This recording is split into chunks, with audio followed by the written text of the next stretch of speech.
Bueno, pues aquí vamos a iniciar la sexta sesión de esta clase de introducción a la filosofía de la economía. Eh, bueno, hoy vamos a ver el debate sobre modelos e idealizaciones. Va a ser una panorámica muy general la que vamos a presentar.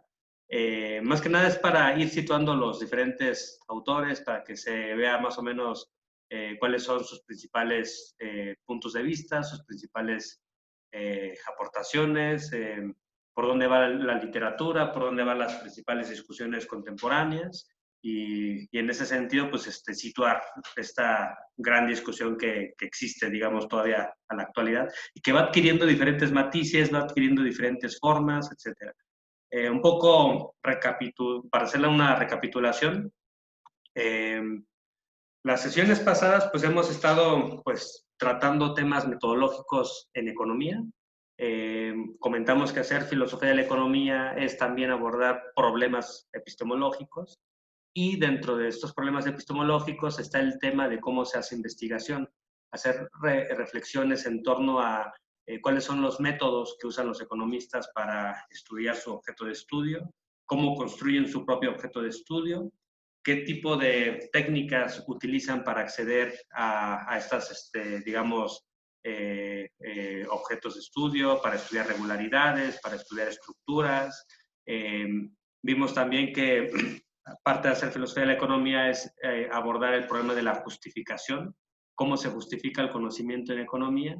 Y bueno, digamos, seguimos una línea de trabajo que se ha tratado en las discusiones sobre el tema del realismo de los supuestos, que esa es una de las principales discusiones que se han dado en la ciencia económica en el siglo XX.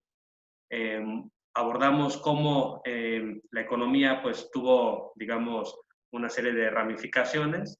Cuando llegan a la discusión del realismo de los supuestos, que es a mediados del siglo XX, justo cuando la práctica de la modelización empieza a convertirse en una práctica dominante, pues hay esta discusión sobre qué tipo de supuestos tendríamos que usar para elaborar modelos para investigar hechos económicos, ¿no? Entonces vimos que en esa época el modelo de competencia perfecta, que era un modelo neoclásico que aceptaban los economistas como una representación de los mercados, se puso en duda, se cuestionó, se decía que el tipo de supuestos que estaban asumiendo pues eran falsos, no tenían base empírica y que podía sustituirse por otra serie de supuestos más realistas. Ahí vimos, por ejemplo, la obra de Joan Robinson, bueno, la mencionamos como un ejemplo de cómo se pueden hacer modelos alternativos sobre el mercado, donde se puede sustituir el supuesto de competencia perfecta por competencia monopolística y ver cómo la competencia va más allá de los meros cálculos de costos marginales y tiene que ver con diferenciación del producto, etcétera, etcétera. Entonces, todo esto hizo que hubiera defensas bastante fuertes, ¿no? Con respecto al modelo neoclásico, y vimos la defensa que hizo Milton Friedman, donde él mencionaba que se podía defender el supuesto de competencia perfecta, así como también el supuesto de racionalidad perfecta, asumiendo supuestos como sí. Es decir, se sabe que literalmente son supuestos falsos, pero para facilitar la manipulación matemática, para lograr hacer predicciones, se asumen supuestos como sí. En el caso de competencia perfecta, se asume que los mercados actúan como si fuesen perfectos. Y esto ayuda, digamos, a generar simplificaciones para poder construir sistemas de ecuaciones que posteriormente se pueden resolver matemáticamente y posteriormente se pueden hacer predicciones más o menos con un tipo de exactitud, ¿no? Al menos la pretensión de Friedman era que la economía podría ser una física. Bueno, esa idea hoy no es, digamos, muy plausible. La economía no es una ciencia exacta, pero, digamos, el punto es que se siguen usando supuestos como así.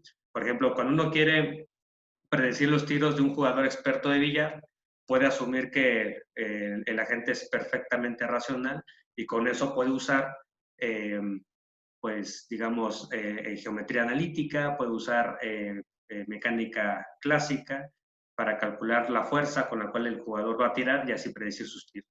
Y como un jugador experto pues hace los mejores tiros posibles, pues digamos va a poder predecir sus tiros por medio de este supuesto.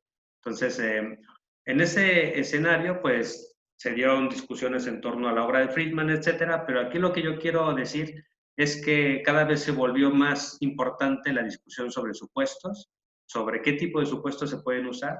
Hay supuestos también, digamos, que tienen mayor base empírica, que algunos llaman supuestos realistas, y vimos que este tipo de supuestos se les puede llamar idealizaciones. El término idealización, como vimos, es un término que, al menos a nivel filosófico, desarrolló Leszek Nowak, que es un filósofo polaco de 1940, que es cuando nace, a más o menos 1993, que es cuando fallece. Este filósofo lo que se dedica es estudiar, digamos, los métodos de la ciencia, y él lo que hace es aplicar una reinterpretación de la obra de Marx, donde la reinterpretación que hace de la obra de Marx plantea la idea de cómo lo abstracto y lo concreto se puede reformular en términos de idealizar y desidealizar. Y entonces lo que dice Novak es que, así como Marx idealizó, según él, la ley del valor, generando una situación en la cual la ley del valor se cumple solo en condiciones ideales, así todas las ciencias, ¿no? Así la física clásica, así la biología, etcétera. Todos, según Novak, usan el método idealizacional, que consiste en aplicar una serie de idealizaciones que se entienden como supuestos distorsionantes que exageran tendencias hacia un límite. Las idealizaciones, según Novak, pueden ser de tres tipos. Pueden ser idealizaciones que dan un valor a cero, por ejemplo, asumir vacío perfecto, se asume que la resistencia es cero, entonces en este escenario se quita ese factor secundario para aislar, digamos, la ley esencial, la ley de la caída libre de los cuerpos, y con esa ley, digamos que pues, se puede entender la caída de los cuerpos en situaciones ideales, ¿no? Si nosotros queremos aplicar esa ley a hechos concretos, lo que tendríamos que hacer, según Novak, es desidealizar esa ley. Entonces, por ejemplo, él dice, para nosotros aplicar la ley del valor de Marx para poder predecir los precios concretos, lo que necesitamos es quitar las idealizaciones introducidas y sustituirlas por idealizaciones más realistas o supuestos más realistas. Si en un primer momento la teoría del valor de Marx se cumple asumiendo el supuesto de competencia perfecta, se cumple asumiendo economías cerradas, se cumple asumiendo que todas las sectores del capitalismo tienen la misma composición orgánica del capital, digamos, y eso nos genera un modelo en el cual se genera la identidad valor-precio. Para poder aplicar esa ley a hechos concretos tendríamos que remover esos supuestos y decir, ahora asumimos una competencia imperfecta, asumimos economías abiertas, asumimos diferentes tipos de composición orgánica de los capitales, etcétera, etcétera, para después aplicar esa ley y así predecir los precios, aplicando, digamos, la ley del valor según Marx, según como lo plantea Novak. Entonces, eso mismo lo aplicaríamos en física, y en física, pues, quitamos el supuesto de vacío y ponemos un supuesto donde se introduce la resistencia del aire. Y con este nuevo supuesto podríamos aplicar esa ley a hechos concretos. Aquí el punto es que digamos, con la discusión que se da sobre supuestos ideales, sobre el método idealizacional, que se da sobre supuestos falsos, sobre supuestos como sí, al final hay un creciente interés en lo que vendría siendo el razonamiento contrafactual, es decir, un tipo de razonamiento que se hace considerando situaciones idealizadas, considerando situaciones que no son literalmente la realidad.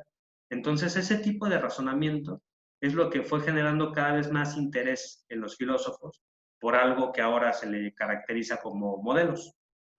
Como vamos a ver, la diferencia entre teoría, ley científica y modelo nunca fue muy clara.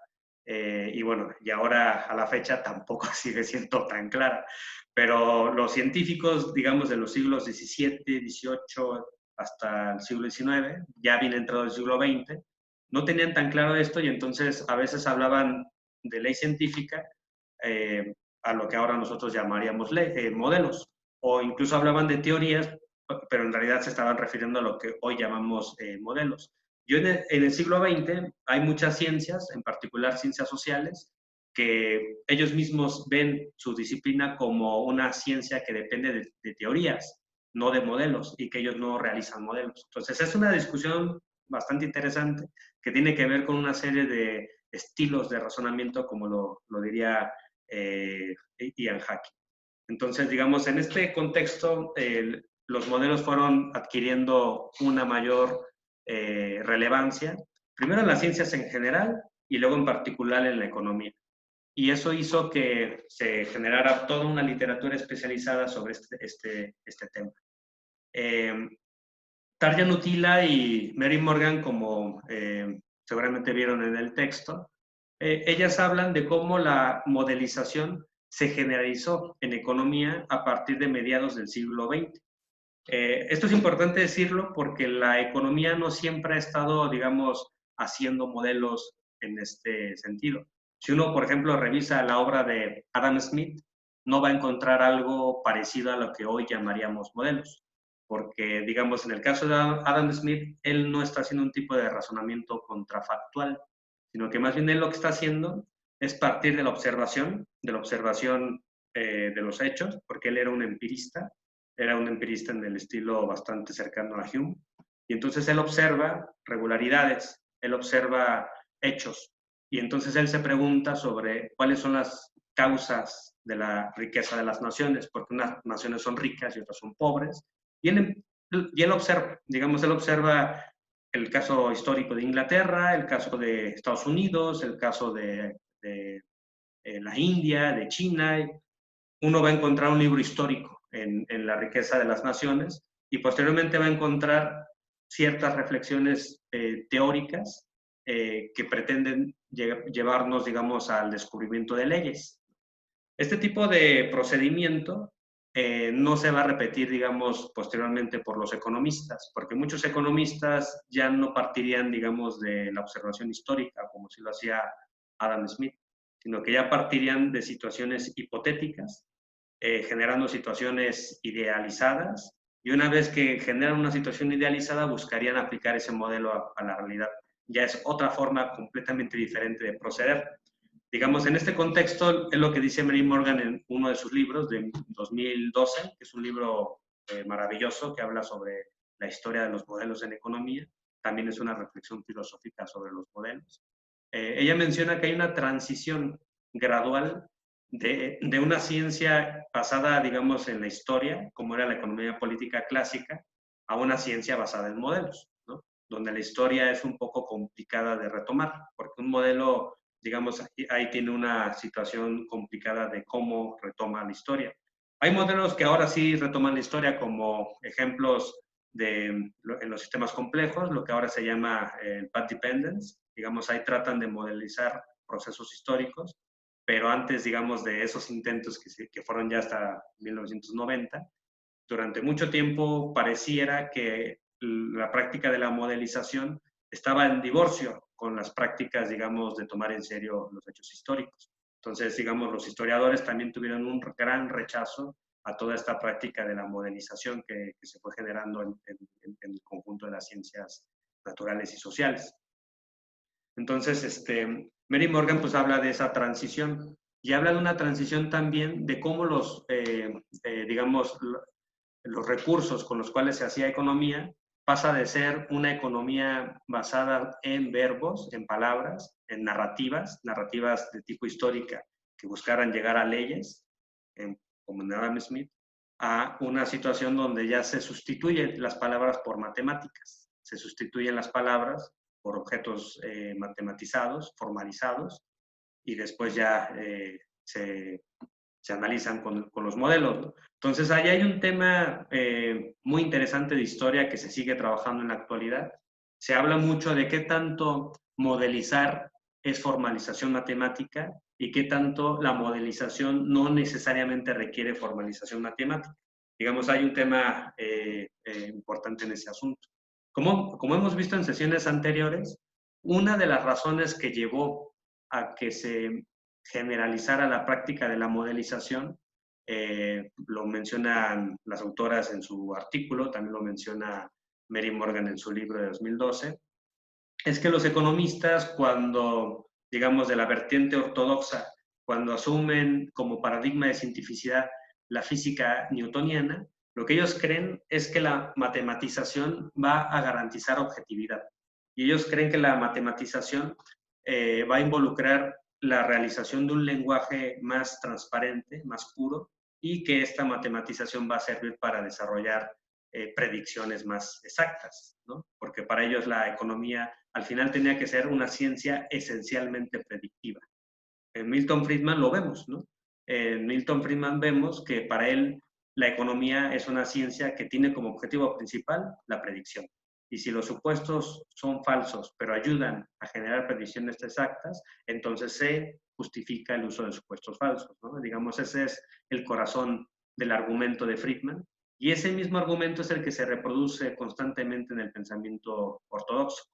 Entonces, un poco las razones que llevaron a la generalización de esta práctica de investigación también se relaciona con el auge que tuvieron en su momento los estudios estadísticos, los estudios econométricos, porque más o menos cuando empieza a ver la necesidad de la planificación, tanto, digamos, del bloque socialista como del bloque capitalista, los gobernantes necesitan datos, necesitan medir el impacto de sus políticas económicas, necesitan planificar en el futuro para saber hacia dónde pueden llevar, digamos, sus economías.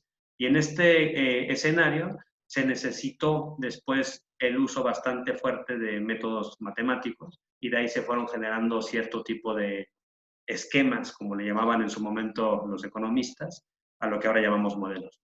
Y estos esquemas, estos modelos, tenían como objetivo principal, pues, evaluar el impacto que iban a tener las políticas fiscales, las políticas monetarias, en el empleo, en el crecimiento económico, en el desarrollo. Y de ahí, pues, la matematización se convierte en algo que se incrusta bastante con la economía. No toda la economía, pues, tuvo el mismo proceso digamos, de modelización, porque algunos siguieron el ejemplo de la física y luego otros siguieron el ejemplo de la biología y otros mantuvieron como una mayor autonomía metodológica. Bueno, pero la economía a lo largo de su historia ha estado plagada de ejemplos de lo que ahora llamamos modelos. Ejemplos famosos de modelos es, por ejemplo, el Tableau Economique, que lo hizo Quesnay, el fundador de la escuela fisiocrática del siglo XVIII, donde básicamente lo que él quería hacer era medir y pensar también en términos contrafactuales cómo se iba a producir el excedente y digamos, este excedente a partir del intercambio entre los diferentes sectores o clases sociales que había en una sociedad. Entonces, lo que hace Quesnay es simplificar, digamos, la economía nacional francesa de esa época en una tabla, y en esa tabla pone tres clases sociales. Y estas tres clases sociales, que son los trabajadores, los terratenientes, los empresarios, los pone a interactuar entre sí. Y entonces se imagina cómo este le da a este, y luego este le da a este, y luego este le da a este, y así sucesivamente, para que al final hubiera una especie de equilibrio o una especie de reproducción en todo el conjunto del sistema. Pero al final se trabajaba con la idea de que el conjunto de la riqueza provenía de la tierra, que al final era la tierra, era las actividades agrícolas donde se generaba lo que ellos llamaban el producto neto, y de ahí pues ya se distribuía al conjunto del sistema. Entonces, ese es el primer modelo que se desarrolló en la economía, según lo plantean los historiadores, y es un modelo, es una, digamos, en ese momento era una tabla que era complicada de descifrar, ¿no? Pero bueno, ese es un ejemplo. David Ricardo, que es uno de los grandes economistas clásicos, él, a diferencia de Adam Smith, tenía un método que él le llamó abstracto hipotético deductivo, donde él, como les comenté hace un momento, partía de situaciones hipotéticas, de situaciones que no necesariamente eran realistas, que él sabía que eran situaciones falsas, que eran situaciones abstractas, donde hacía una serie de supuestos ceteris paribus, y posteriormente se dedicaba a explorar las diferentes implicaciones lógicas de cada una, digamos, de los cambios que se daban en algo. Entonces, un ejemplo es la teoría de la renta, y él, pues, en esa teoría hace una serie de simplificaciones para ver cómo se produce la renta. La renta, digamos, él está entendiendo pues un tipo de excedente también, como lo plantean los fisiócratas, y cómo esa renta, que proviene también de un rendimiento en la tierra, se distribuye en el conjunto de las clases sociales. Y lo mismo, él hace una serie de tablas estadísticas, hace una serie de supuestos. Él aquí ya está trabajando con la teoría del valor-trabajo y, digamos, él está tratando de explorar las diferentes implicaciones. Más ejemplos, por ejemplo, Karl Marx, en el tomo 2 del Capital, hace unos esquemas que se le conocen como los esquemas de reproducción social del capital. Y aquí Marx trabaja con una noción de capitalismo en estado puro. ¿Qué es eso? Los marxistas han tenido discusiones de muchísimo tiempo sobre cómo interpretar esa noción. ¿Qué significa decir que el capitalismo se mueve en estado puro? Número uno. Número dos, cuando Marx hace los esquemas de reproducción, parece que está asumiendo una serie de supuestos que son literalmente falsos y que los marxistas del siglo XX tuvieron problemas para, digamos, interpretarlos. Particularmente Rosa Luxemburgo hizo la crítica de que estos esquemas pareciera que habían suspendido el tema histórico, que no tomaban en cuenta el desarrollo de la historia y que a su vez presentaban el capitalismo como un sistema que constantemente se podría renovar y que podría estar en equilibrio perpetuo, y que eso pues a nivel teórico pues no podría hacer, ¿no? La contrarréplica que se le hizo a Rosa Luxemburgo es que ella estaba pensando que Marx estaba hablando de una especie de literalidad, de que el modelo podría ser literalmente verdadero, cuando en realidad lo que Marx estaba haciendo era simplemente explorar posibilidades y límites del desarrollo capitalista, asumiendo que solo existían dos sectores, ¿no? Porque una de las críticas es que, ¿cómo va a ser posible asumir que existen solo dos sectores en el capitalismo y asumir que además el sistema capitalista es cerrado y que todos tienen la misma composición orgánica del capital? Eso no es realista. Bueno, Marx sabía que no era realista, pero digamos, él hizo esta serie de esquemas justamente porque lo que a él le interesaba era estudiar los procesos de acumulación y las posibilidades de desequilibrio entre los diferentes, digamos, sectores de la sociedad capitalista. Y luego cómo eso generaba rupturas al interior de la clase capitalista, generando fricciones entre ellos, y que había situaciones en las cuales ellos, los capitalistas, podrían perder su unidad de clase. Entonces, digamos, Marx tenía una serie de preocupaciones teóricas, preocupaciones políticas, preocupaciones epistemológicas, y la manera de resolver esas preocupaciones, esas preguntas, era pues hacer un modelo ficticio del capital, un modelo imposible, digamos, de llevar, digamos, literalmente a la realidad, pero que podría servir para entender, ¿no? Por eso la noción de Verstehen de los alemanes es tan importante, porque era más que nada un artefacto, lo que llamaría Max Weber, un tipo ideal que sirve para interpretar hechos particulares. Y bueno, hay muchos otros ejemplos, los famosos esquemas, los diagramas marshallianos de oferta y demanda, que cuando uno habla de economía siempre piensa en oferta y demanda y puntos de equilibrio, los modelos de agente racional, teoría de juegos, modelo ISLM, etcétera, etcétera. Entonces la economía pues ha estado usando desde hace mucho tiempo modelos. Y no solo es, digamos, la vertiente ortodoxa, no solo es la vertiente neoclásica la que ha usado modelos. Han sido muchas corrientes. Aquí menciono un modelo bastante famoso de entre las corrientes de lo que ahora se llaman neoschumpeterianos o evolucionistas, que es el modelo de los paradigmas tecnoeconómicos, donde se habla de paradigmas tecnoeconómicos que surgen a partir de revoluciones tecnológicas y que se digamos, se expanden al conjunto de la sociedad generando cambios organizacionales, etcétera, y que luego requieren, digamos, una relación ahí con el sector socioinstitucional, etcétera, etcétera. Y digamos, este tipo de modelos a ellos les ha servido para hacer sus interpretaciones históricas, les ha servido también para plantear políticas de ciencia y tecnología, etcétera. Entonces, aquí lo que yo quisiera enfatizar es que la modelización no es solo exclusiva de la economía neoclásica, también es parte, digamos, de otras corrientes de pensamiento económico, y bueno, por eso son tan importantes las discusiones sobre modelización.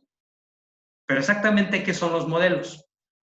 Una respuesta estándar que si uno agarra un libro de introducción a la economía, la definición estándar que uno va a encontrar es que los modelos son representaciones simplificadas de objetos de estudio. No son literalmente verdaderos, no son copia fiel de la realidad, son solo aproximaciones. Y digamos, esa es la definición estándar que uno encontrará en cualquier libro de introducción a la teoría económica. Pero digamos, esta manera de definir los modelos, pues es bastante ambigua, porque número uno, ¿qué significa que los modelos representen?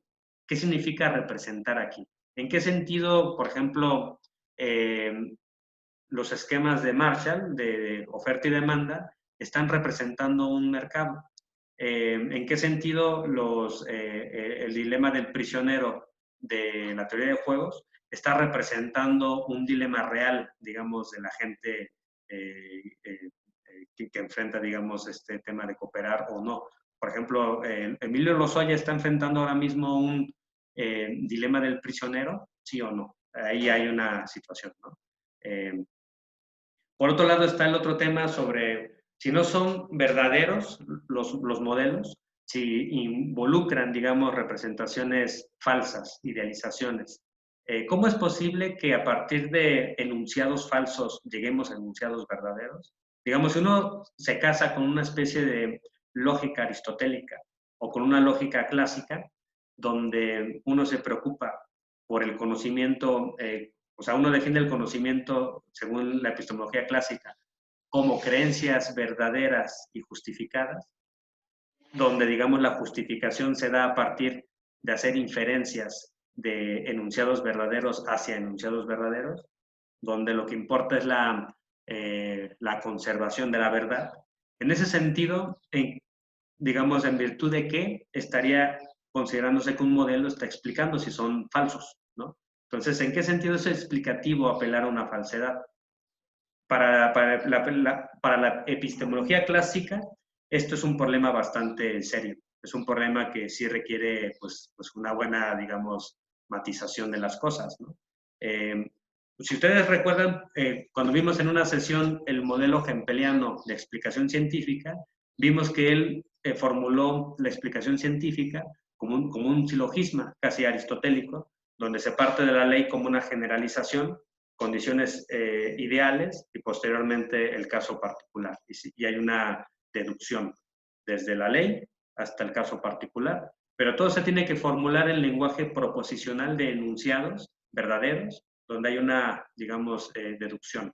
Digamos, en el modelo hempeliano, la explicación tiene que ser necesariamente, tiene que partir de premisas verdaderas para que puedas llegar a una conclusión verdadera. Pero si partes de premisas falsas, pues no te garantiza que esto te lleve a premisas verdaderas. Entonces, en ese sentido hay un problema epistemológico con cómo entender los modelos. Por eso también muchos epistemólogos se han interesado en esta literatura por el tema de en qué sentido uno puede decir que una falsedad es explicativa. Y bueno, una gran discusión que se sigue dando también es sobre qué tipo de objetos son los modelos, porque sobre todo aquí es importante decir que no todo modelo es un objeto matemático. Hay varios ejemplos para abordar este tema. Por ejemplo, cuando uno habla de los diagramas son en cierto sentido también modelos, porque están haciendo representaciones simplificadas de algo. Y esos diagramas luego uno los puede manipular para, digamos, tratar de crear un tipo de conocimiento. Uno de los primeros modelos que uno aprende cuando estudia economía es el llamado diagrama de flujo circular, donde ponen a las empresas, el gobierno, las familias, y digamos hay un flujo de recursos, tanto de gastos como de ingresos. Y entonces ahí, en ese flujo, pues uno empieza a ver cuál es el papel que tiene cada uno de estos sectores de la economía, de estos agentes económicos.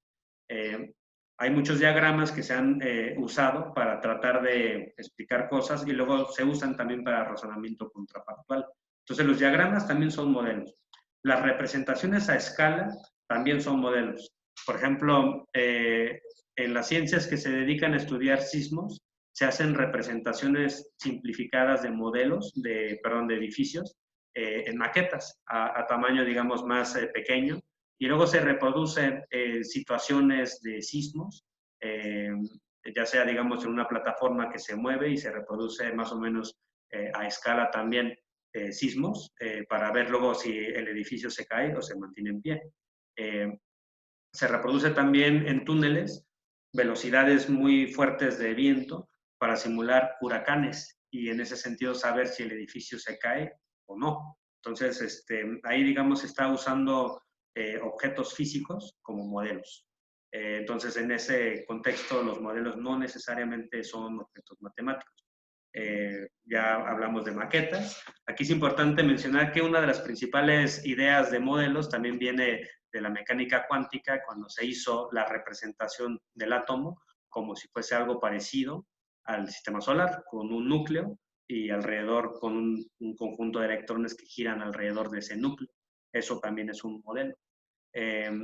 También bueno, hay un ejemplo famoso de una máquina hidráulica que se hizo en la London School of Economics, donde se representó una macroeconomía en una máquina hidráulica, donde le ponían agua y esa cantidad de agua representaba el dinero. Y entonces había una serie de compuertas, una serie de estanques, donde había, digamos, flujo de ese dinero y subían y bajaban ciertos niveles.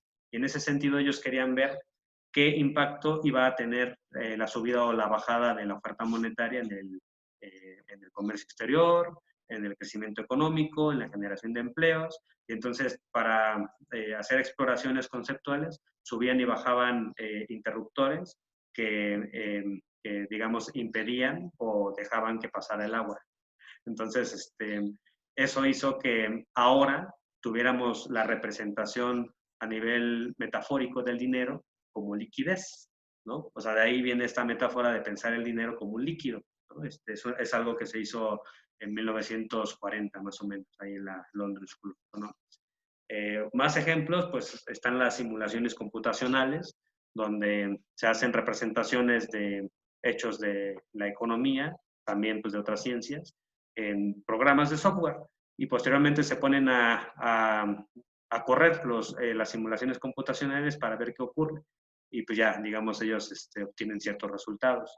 Un ejemplo famoso de esto es el modelo de la segregación racial de Schelling, donde él representa un tablero de ajedrez y dice que ese tablero de ajedrez representa una ciudad y los colores blanco y negro representan razas. Y entonces él, con el supuesto de que las fichas de ajedrez no quieren estar solas o ser, digamos, minoría en el conjunto de sus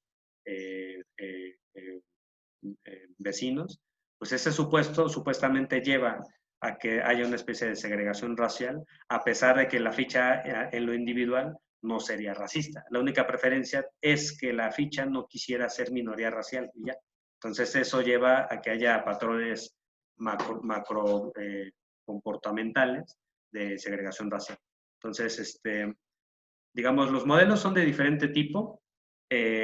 También los modelos son usados de diferentes formas. Hay un economista muy famoso que se llama Robert Lucas, de la Escuela de Expectativas Racionales, que él decía que los modelos son en realidad economías análogas y son economías artificiales y que uno podría construir esas economías artificiales por medio de datos estadísticos para saber qué impacto iba a tener una política fiscal, una política monetaria de cierto tipo, y así experimentar con el modelo para saber hacia dónde va el comportamiento en lo general. Entonces, en ese contexto, se puede pensar los modelos como ciertas analogías. Hay modelos que se les llama modelos de juguete, que en realidad son modelos que prácticamente solo sirven para una, digamos, entrenamiento de los estudiantes para que aprendan a pensar como economistas. Un ejemplo pues, son los diagramas marshallianos de oferta y demanda, que básicamente son pues, modelos de juguete que uno aprende a usar en sus clases de microeconomía, pero en la realidad uno no los va a aplicar. Y bueno, pero la virtud que tienen, según los filósofos de la ciencia que se dedican a esto, es que moldean cierto tipo de razonamiento, cierto tipo de intuiciones. Y digamos, en general los modelos permiten esto que ya les comentaba, un tipo de razonamiento contrafactual, pero que también se le llama razonamiento sustituto, surrogate reasoning, porque en realidad, digamos, la mediación entre la persona, entre el investigador y su objeto de estudio es el modelo. Y el modelo se manipula y empieza a generar en la persona un tipo de razonamiento, porque la persona razona con el modelo. Entonces, ahí ya se forman cierto tipo de intuiciones y cierto tipo de percepciones.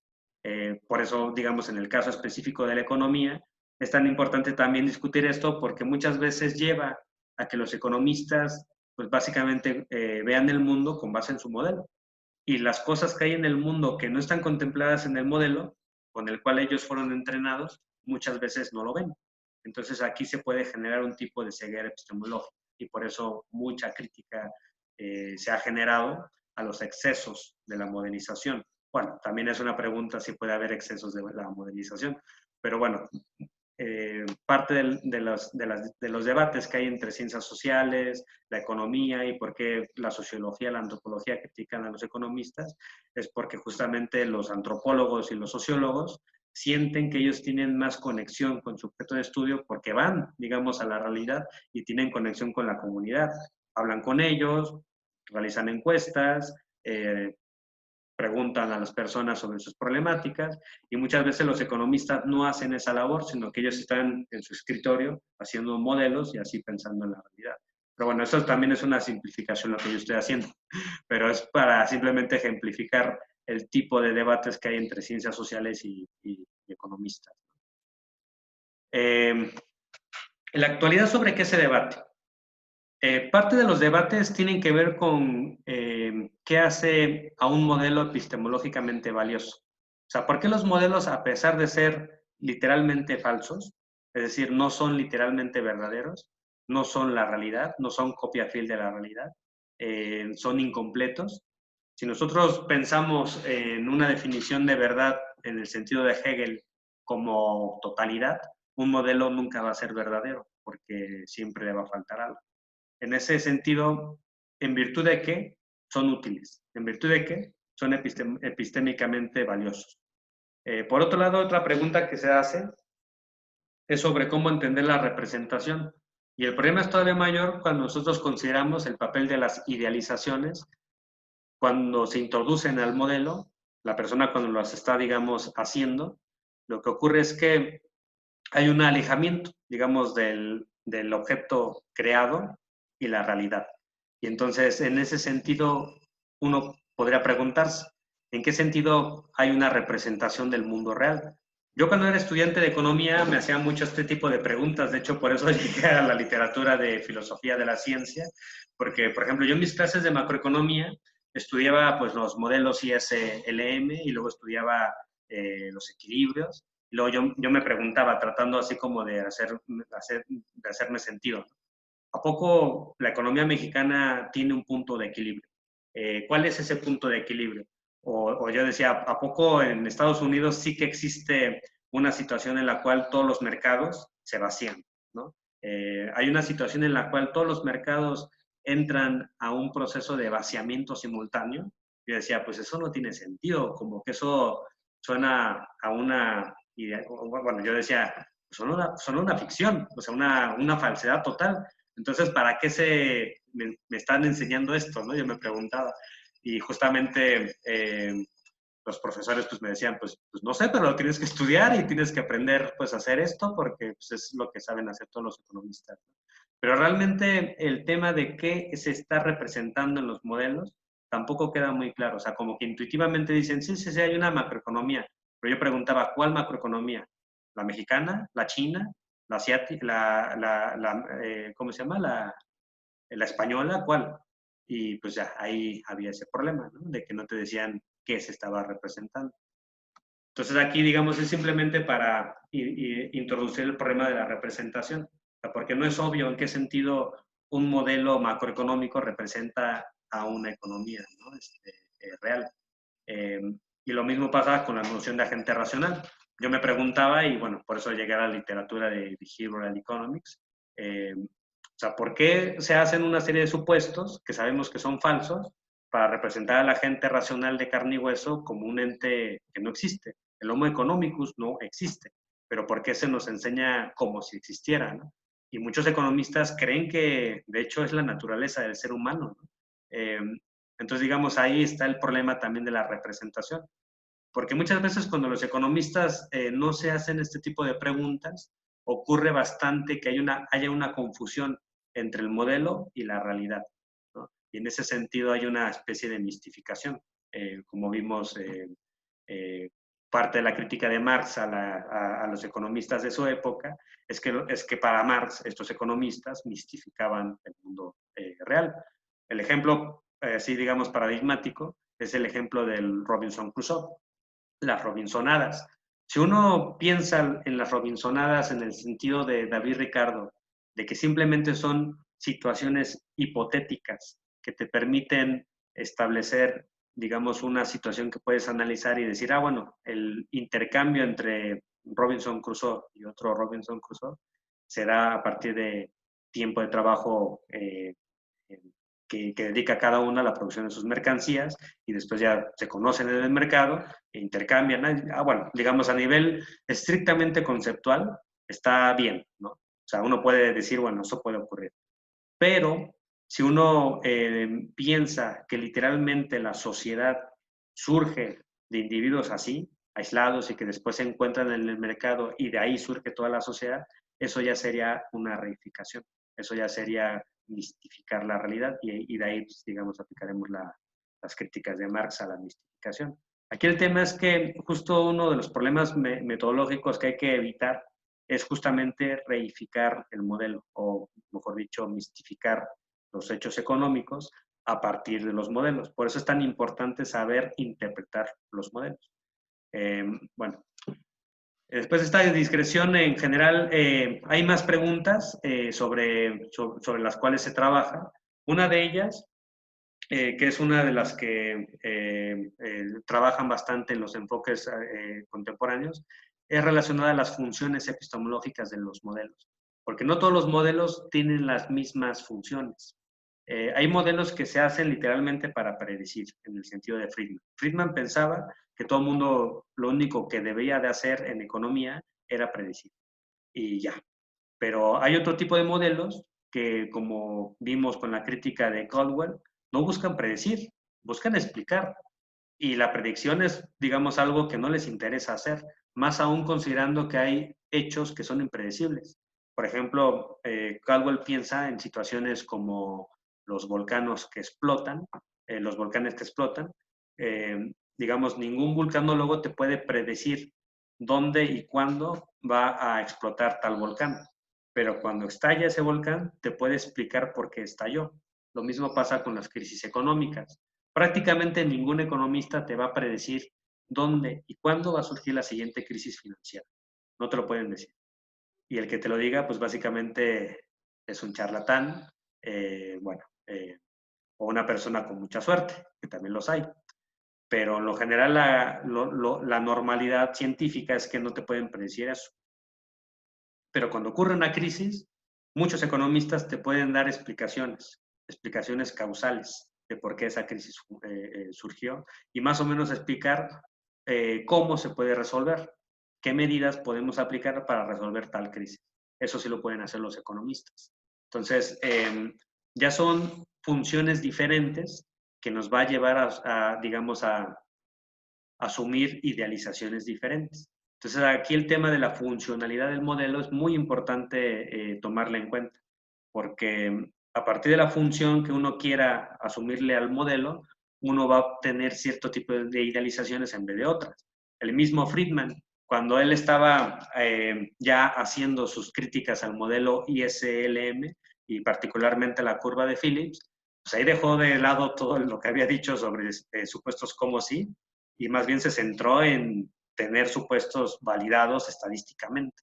Y esas estadísticas le sirvieron para decir que ciertos supuestos, como la idea del trade-off, del intercambio entre inflación y desempleo, en el corto plazo es falsa. O sea, en el corto plazo no todo gobernante debe de elegir entre inflación y nivel de empleo. Esa disyunción, diría Friedman, es falsa.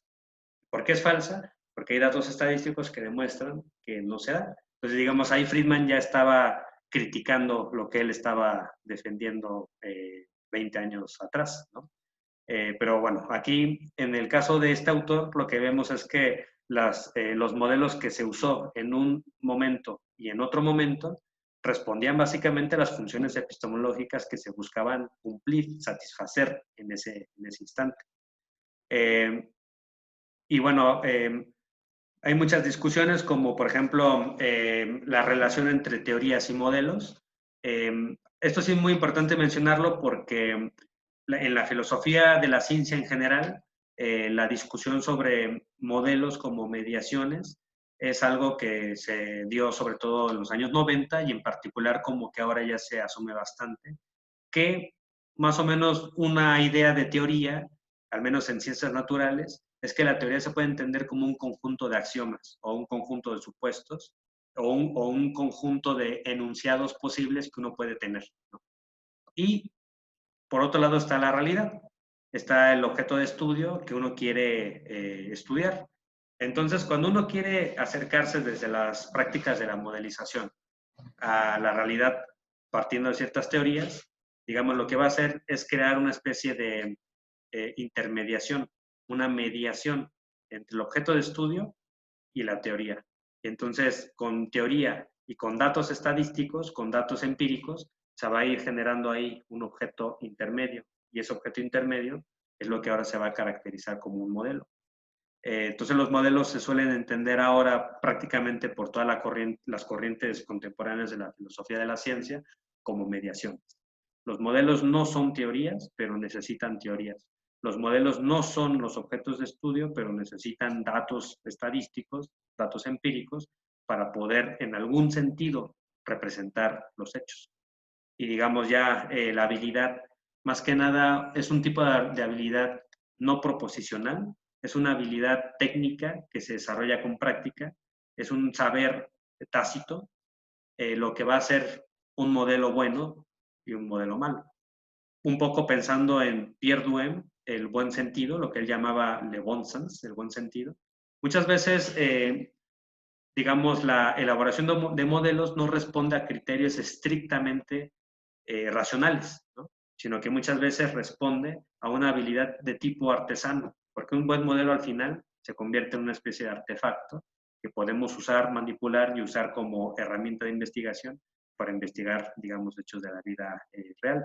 Entonces el modelo muchas veces se convierte en eso, en una especie de mediación entre la realidad, entre la teoría, adquiere una especie de objetividad, una realidad propia, digamos, en el sentido, más que nada en el sentido de independencia. O sea, no se puede reducir el modelo a la teoría ni tampoco al objeto de estudio. Tiene una independencia, una autonomía, y muchas veces ese modelo lo retoma otra persona y lo elabora. Entonces, por eso es importante hablar de los modelos como objetos abstractos que son intersubjetivos, y esta intersubjetividad es la que va a permitir que haya toda una comunidad que trabaje con modelos de cierto tipo. Entonces, se discute mucho exactamente cómo se relaciona la teoría y el modelo modelo con el mundo, y también el tema de cómo podemos, además de interpretar el modelo, hacer, digamos, inferencias para hacer políticas públicas. ¿Qué te permite hacer el modelo y qué no te permite hacer el modelo? ¿Hasta dónde puedes llevar ese modelo para estudiar la realidad? ¿Qué tan extensible puedes hacer las generalizaciones, las inferencias que haces del modelo a hechos empíricos? Entonces, todo eso es parte del debate contemporáneo. Y cuando hablamos de narrativa, es que al final, cuando uno hace un modelo, por más matemático que quiera hacer, al final tiene que haber una explicación, tiene que haber una interpretación del modelo, tiene que haber una narrativa con palabras, la gente tiene que explicar qué es lo que está haciendo, porque si no se vuelve ininteligible. Entonces aquí esa habilidad de poder explicar lo que están haciendo los modelos, las personas con sus modelos, pues es una habilidad importante porque si no, se da una especie de ceguera de al final no saber qué están haciendo, ¿no? Y esto es curioso, pero ocurre bastante en los economistas. Hay un libro de Danny Rodrik donde él critica los excesos de la modelización, pero él está entendiendo por excesos de la modelización la idea de que se hacen formalizaciones matemáticas con una serie de supuestos que ya te generan ahí toda una economía paralela, todo un mundo paralelo, y que el economista ya al final ni sabe qué está haciendo, pero simplemente está añadiendo supuestos, está añadiendo información, está añadiendo una serie de teoremas que al final ya ni sabe hacia dónde van, pero que le sirven para predecir y al final predice. Pero realmente qué está ocurriendo en el modelo ya no te puede decir. Y entonces aquí el problema de la causalidad se vuelve importante porque pareciera que hay economistas que ya dejaron de lado la noción de causalidad o de determinaciones que hay en la realidad. Entonces aquí el tema de la narrativa se convierte en algo importante, como una especie de antídoto para evitar la ceguera epistemológica cuando se hace modelos. Uno debe de ser capaz de explicar con palabras a cualquier persona qué está haciendo con su modelo. Pero así como existe el modelo como un objeto, hay un proceso de producción del modelo. A ese proceso de producción, a ese making models, como le llama Mary Morgan, se le llama modelización. Y una de las preguntas es, ¿cuál es el método o cuáles métodos existen para modelizar? Digamos, ahí ya es otra pregunta. Ya no es sobre el objeto, sobre las virtudes del objeto, sino es la pregunta sobre el proceso de producción de ese objeto. Y las preguntas sobre el proceso de producción nos lleva a preguntarnos si existe un solo método o muchos métodos. Segundo, ¿cuáles formas y cuántas formas de modelización hay? Si es que se considera que hay muchas maneras de modelizar. Y por ejemplo, Mary Morgan dice, hay muchas. En su libro de 2012 ella menciona 4. Una es la idealización, otra es la caricaturización, lo que sería la exageración de tendencias.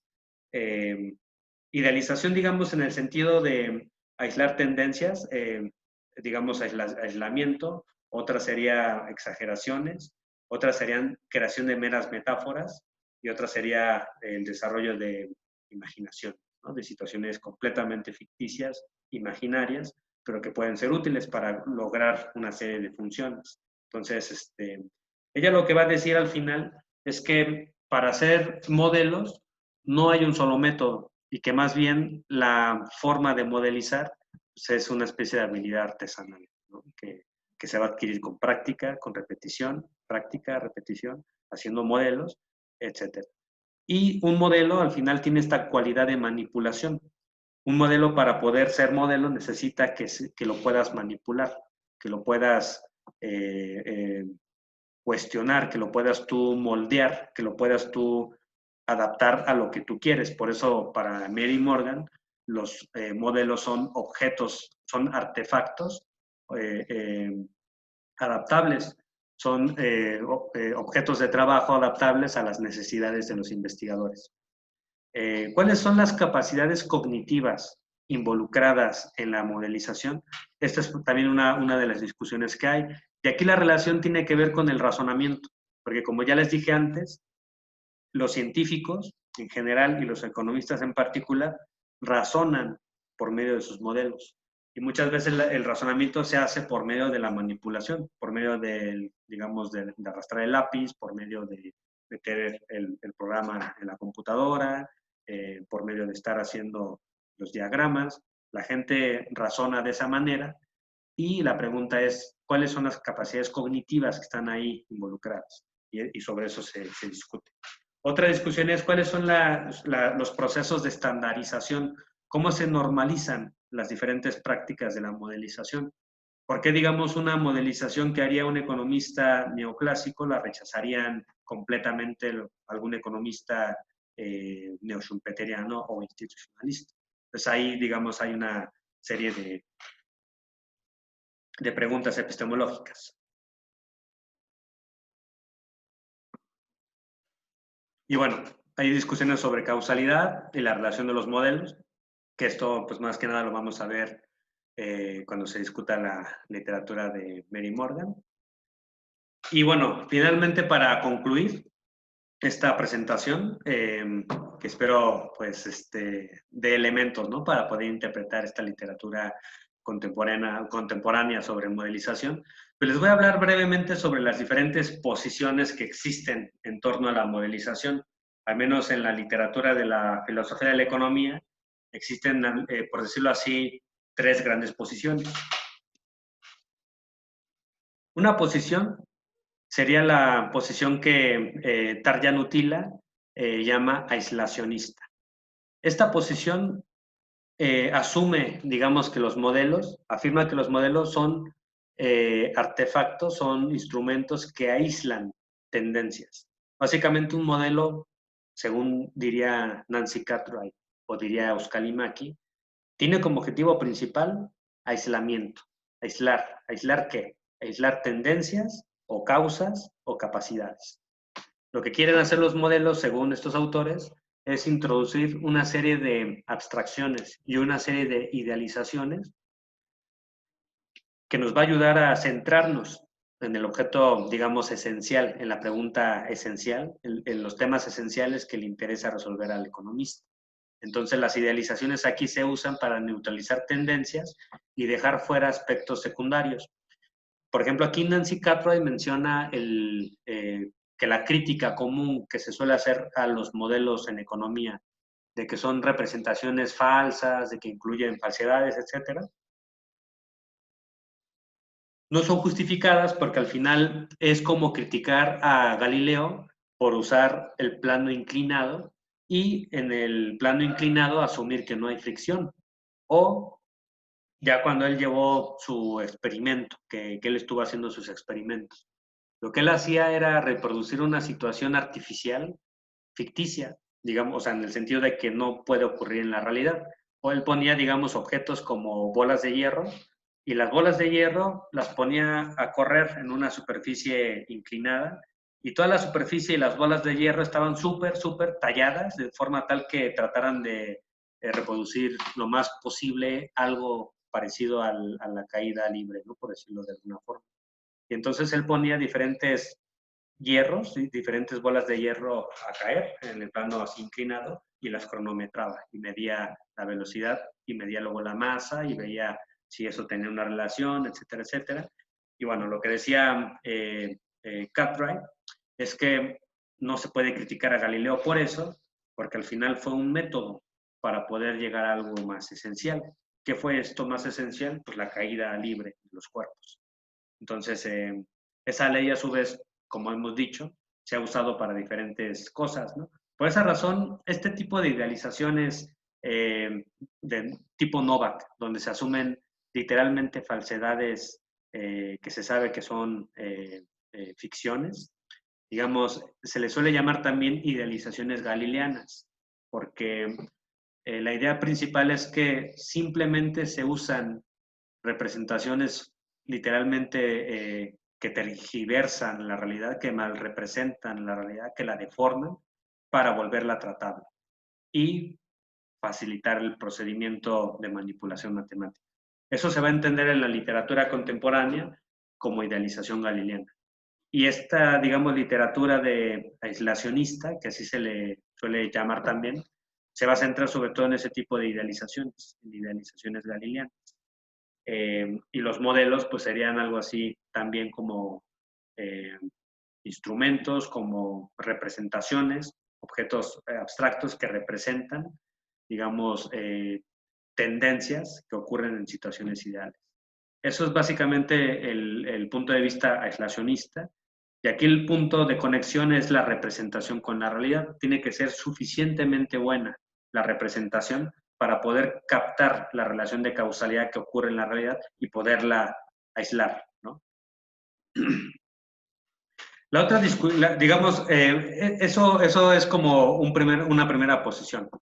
Esa posición se le cuestionó porque muchas veces se decía que los economistas y los científicos en lo general no buscaban aislar tendencias, no buscaban aislar causas o no buscaban aislar esencias, sino que en realidad lo que estaban haciendo muchos científicos, muchos economistas también, era más bien construir situaciones artificiales, situaciones completamente ficticias, que en realidad no necesariamente estaban aislando relaciones causales. Entonces, en ese sentido, se le cuestionó a esta posición aislacionista y se fueron creando otras posiciones. Estas dos posiciones, que surgieron en gran medida como cuestionamiento a las posiciones aislacionistas, es la posición artefactual y la posición que también se le conoce como ficcionalista. Digamos, son dos posiciones distintas. La posición artefactual plantea que los modelos son artefactos que tienen diferentes funciones epistemológicas y no necesariamente el tipo de abstracciones que hacen van a ser en un sentido aristotélico o en un sentido galileano, sino que simplemente son construcciones, digamos, de mundos creíbles o mundos posibles, etc. Un economista que se llama Robert Sugden fue más lejos todavía y él decía que hay modelos, como los modelos de teoría de juegos, como el modelo de Schelling, que no son abstracciones del mundo real, sino que más bien son construcciones teóricas de otro tipo. Entonces, si uno entiende por abstracción una cosa muy simple, ¿no? En el sentido de que simplemente es omitir aspectos que observas y retienes lo que, digamos, tienes y dejas de lado otros aspectos, o sea, dejar fuera y poner de lado. Si uno entiende que abstracción es eso, muchos modelos en economía no se producen así. Y en ese sentido no serían abstracciones, siguiendo esa noción de abstracción y, digamos, la caracterización de Sugden. Entonces, ¿qué serían estos modelos? Pues diría Sugden, son construcciones. ¿Construcciones de qué? De mundos creíbles. Construcciones de mundos creíbles que posteriormente podemos explorar por medio de supuestos y luego hacer inferencias con respecto a la realidad. Entonces, esa posición de Sugden luego se reinterpretó y se volvió a reinterpretar y como que el punto era exactamente que estaba diciendo Sugden. Bueno, algunos dicen, en realidad se está refiriendo él a que los modelos son artefactos, ¿no? Y que más bien él pone énfasis en el carácter artificial del artefacto. Entonces, esta es una posición que por eso se le llama posición artefactual. La otra posición diría que en realidad Sugden estaba diciendo que los modelos son meras ficciones y que en tanto meras ficciones, pues más bien plantean situaciones irrealistas, situaciones que nunca van a ser verdaderas y que más bien lo que vemos en el mundo son metáforas, o sea, perdón, y lo que vemos en el modelo son meras metáforas y analogías, pero que podemos interpretar, digamos, ya dependiendo de la imaginación de cada quien, y de ahí extraer las lecciones al mundo real. ¿Cómo aprendemos del mundo según los ficcionalistas? ¿Cómo aprendemos de los modelos ficticios según los ficcionalistas? Ellos dirían, aprendemos del mismo modo en que cuando leemos una novela con personajes ficticios que viven en mundos ficticios, nos genera en cierto sentido algún tipo de interpelación que nos va, digamos, a generar algún tipo de conocimiento. Piensen ustedes que, por ejemplo, cuando uno lee a Don Quijote de la Mancha y ve a Don Quijote como una persona totalmente ficticia, como una persona básicamente irreal, al final como que hay algo en él que nos retrata la naturaleza humana y que al final nos da algún tipo de lección sobre lo que es, digamos, la realidad, ¿no? O, por ejemplo, cuando uno lee otras novelas, ya sea las de Dostoyevsky o novelas de otros autores, eh, como el Fausto o las novelas de Dante Alighieri. Por ejemplo, el Fausto, bueno, particularmente el Fausto, pues nos habla del ser humano, nos habla de la condición humana como una persona que siempre está en una situación de que no se siente satisfecha en el mundo, ¿no? El Fausto es un ser humano que nunca está satisfecho. Y entonces llega el diablo y el diablo quiere hablar con él. Y el diablo le ofrece como opción darle la felicidad, pero a cambio que le dé su alma el Fausto. Y el Fausto pues piensa que está bien que puede hacer ese pacto con el diablo, pero pues él sabe que al final el diablo no lo va a hacer feliz, porque él es una persona que siempre va a estar insatisfecha, como cualquier ser humano, ¿no? Y entonces en ese sentido él cree que va a salvar su alma y va a adquirir placer, ¿no? Entonces, es un tipo de pacto que él tiene con este ser para luego hacer ahí cosas, ¿no? El punto es que cuando uno va leyendo esa novela, también se van retratando cosas de la naturaleza humana y a pesar de que se representa una situación que no es la realidad, en cierto sentido te interpela y piensas en la naturaleza humana. Entonces lo que dirían los ficcionalistas es que ese es el mismo mecanismo que se sigue con respecto a los modelos científicos. Lo que tenemos que hacer es tomarlos como meras metáforas, como meras analogías y no como representaciones literales de la realidad. Entonces, para eso los ficcionalistas pues, van a poner mucho énfasis en la creatividad y en la parte, digamos, sobre todo de la persona, ¿no? La persona es la que tiene que interpretar el modelo. Lo que va a haber en común en toda esta literatura es que se va a poner énfasis en los modelos como, digamos, objetos que no son representaciones realistas de la realidad, que tienen diferentes funciones y que al final pues tienen un papel muy, muy importante en la ciencia.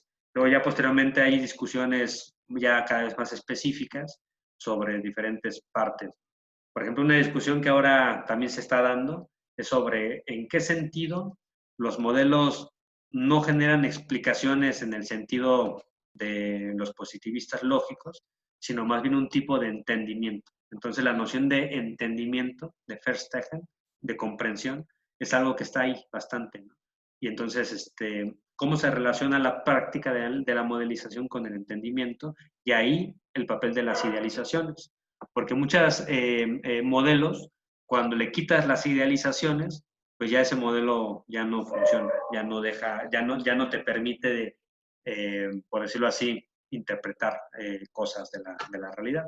Entonces, bueno, en lo general era lo que había planeado para la presentación de hoy.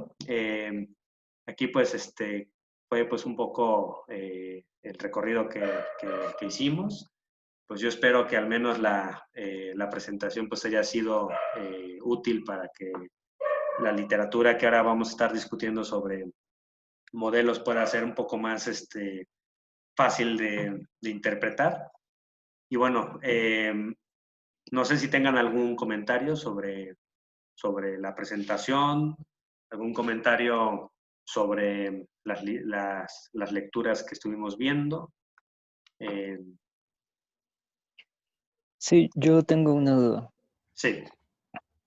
Se podría decir también entonces que una característica esencial de un modelo es que es un objeto externo al sujeto, digamos, ajeno más bien, porque en toda la presentación como que me empezó a dar la comezón mental de pensar que cualquier idea que podamos generar pueda ser considerada como un modelo, en el sentido de que es una abstracción de la realidad y que está, digamos, planteada, aunque sea a un nivel mental, de lo que estamos observando o de lo que estamos percibiendo. No sé si me explica. No, sí, sí, claro que sí te explicas. Y la pregunta que haces, la verdad, es muy relevante, es muy, muy importante, eh, porque, digamos, aquí es como la clave entender en qué sentido un modelo es un objeto intersubjetivo, ¿no? Aquí lo importante es entender la noción de intersubjetividad. Eh, Yo lo que diría es que cualquier idea no puede ser un modelo, porque, digamos, primero tendríamos que poderla poner en términos intersubjetivos. Por eso, para mí, digamos, yo estoy con los artefactuales. Para mí, un modelo necesita de una parte material. Lo necesitas poner en una hoja de papel, lo necesitas poner en una computadora o en el pizarrón, pero tiene que tener una, digamos, representación basada en algo material, una dimensión material, porque si no, pues no puede ser un modelo, no o sea, solo estaría en la cabeza, ¿no? Entonces, para poder verlo las demás personas, tendría que estar ahí, digamos, disponible en términos intersubjetivos. Por eso los esquemas, por eso el tema de la visualización, aquí no lo mencioné, pero el tema de visualizar es importante. Un modelo lo tienes que visualizar, pero al mismo tiempo de que lo tienes que visualizar, lo tienes que poder manipular. Entonces ahí entra también la cuestión de que la manipulación del modelo no es arbitraria. Está basada, según Mary Morgan, y qué bueno que ahorita lo mencionaste porque eso no lo mencioné. Eh, los modelos, además de ser esta parte, digamos, material que se tiene o sea, que se tiene que visualizar, tienen que poderse manipular siguiendo ciertas reglas de manipulación que son aceptadas por una comunidad científica. Parte de la labor de los científicos cuando aprenden la modelización es saber esas reglas, qué se vale y qué no se vale. Cómo puedes darle forma al modelo de forma tal que los demás lo entiendan, lo interpreten y lo puedan usar. Entonces ahí las reglas de manipulación se vuelven importantes. Ahora, por otro lado, el contenido teórico y el contenido incluso material del modelo también es importante porque va a constreñir las manipulaciones que uno pueda hacer. Por ejemplo, si uno está haciendo una representación de la macroeconomía mexicana y quiere medir el impacto que tendrá el coronavirus en la economía mexicana, pues uno tiene que hacer, digamos, una especie de un modelo, ¿no? Uno parte de teorías keynesianas o teorías marxistas o teorías neoclásicas, parte de hechos empíricos, parte de lo que ocurre en la realidad y posteriormente va elaborando un objeto, que sería pues un modelo, ¿no? Un modelo econométrico usualmente. Y ya posteriormente se hace la medición del impacto que tendrá la caída, por ejemplo, del detenimiento de los flujos de las cadenas productivas globales. Eso cómo va a impactar en el salario, en el empleo, etcétera. Y digamos ahí, cuando uno empieza a hacer esas manipulaciones del modelo, tienes que tener una serie de cronologías, ¿no? O sea, si ocurre A, ocurrirá B. Si ocurre B, ocurrirá C. Y si ocurre C, ocurrirá D.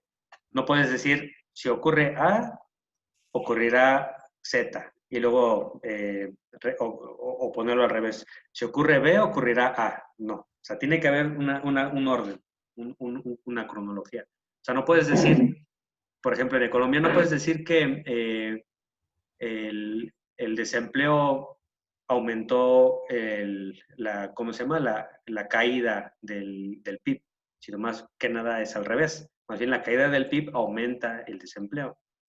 ¿Por qué? Porque así se dan los hechos, ¿no? En la realidad. Entonces, eso va a constreñir las manipulaciones que uno puede hacer del modelo. Entonces, entonces aquí esos factores son importantes para retomar la pregunta. La intersubjetividad del modelo va a depender, por un lado, entonces, de la materialidad del modelo. Por otro lado, va a depender de la comunidad que acepta a ese objeto abstracto representado en una materialidad como modelo. Y tercero, pues las reglas de manipulación, que al final eso es lo que va a distinguir un modelo de un cuadro de pintura. Porque, por ejemplo, los ficcionalistas, una de las cosas que dicen, es muy interesante, pero yo creo que están equivocados. Ellos tratan de desaparecer la diferencia entre ciencia y arte. Eso me parece bien. Digamos, aquí ya nadie es popperiano. Ya el tema de la demarcación, ya eso ya está o sea, ya no es un tema fructífero. Entonces, por ejemplo, un modelo, al igual que un cuadro de Van Gogh, va a representar situaciones deformadas, va a representar situaciones tergiversadas, pero que en cierto sentido te quieren decir algo, ¿no? Y es el sujeto que observa o el sujeto que usa el modelo el que al final va a poner de su parte para poder interpretar el modelo, ¿no? Entonces, digamos, hasta ahí yo estoy de acuerdo con los ficcionalistas, pero lo que ellos no ponen suficiente énfasis y los artefactualistas sí, es que un modelo, cualquier persona que se entrene en él lo puede manipular. En cambio, un cuadro de Van Gogh no lo puedes manipular. Un cuadro de Van Gogh ya va a estar ahí y simplemente lo único que puedes hacer es interpretarlo. Interpretarlo desde tu punto de vista, desde tu carga teórica, desde tu carga subjetiva, pero no lo puedes manipular. Tendrías que convertir, digamos, las imágenes en algún programa de software y ahí hacer con Photoshop algo, etcétera. Pero eso, digamos, eso sí sería usar las imágenes de Van Gogh como modelo, ¿no? O como parte de un modelo. Pero simplemente observar el cuadro, eso ya no es modelizar. Al menos en el sentido científico, me parece a mí. Yo. Ok, gracias. Yo tengo un par de comentarios. Sí. Uno de ellos es que me parece que la distinción entre, digamos, tipos o las características de los modelos está atravesada por una noción por una noción de analogía, ¿no? Es decir, tenemos, tenemos la realidad y queremos estudiar fenómenos que pasan ahí, ¿no? De cualquier índole. Entonces, lo que se hace a veces son teorías. Son teorías que, digamos, tienen conceptos con poco o nulo contenido empírico, los cuales son difíciles de aplicar a la realidad, observar, digamos, de manera literal. Y a veces son conceptos que no son que son muy verosímiles. No tenemos mucha, que son tan teóricos que no tenemos una intuición, una noción intuitiva de lo que quiere decir un concepto como tal, ¿no? Entonces lo que hacemos, bueno, esa es mi sospecha de que los modelos a veces están atravesados con esta noción de analogía, ¿no? Lo que queremos es pues tratar de entender de alguna manera esto que la teoría nos está diciendo para entender los fenómenos naturales. Entonces lo que construimos son modelos. O sea, a mí me da esa sensación, tengo esa sospecha de que está muy atravesado por la noción de analogía. Y ahorita que tú mencionabas de que tú estás más de acuerdo con las posiciones artefactualistas, yo no estoy totalmente de acuerdo, pero creo que la distinción o la diferencia, o más bien la vocación por la cual uno aboga por una interpretación u otra, creo que también depende mucho de los objetivos.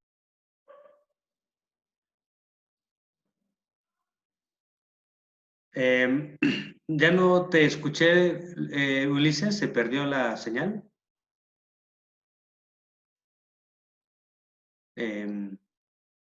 ¿Los demás me escuchan? Sí, se perdió Ulises. Ya. Sí, sí, ¿verdad? Ya no, ahorita, porque aquí parece que está, pero Sí, no pero sé. no se oye. Sí. Sí, bueno, ahorita que se conecte con texto, me parece muy importante lo que menciona de las analogías, de las metáforas. Pero bueno, ahorita mejor que se conecte, doy un comentario.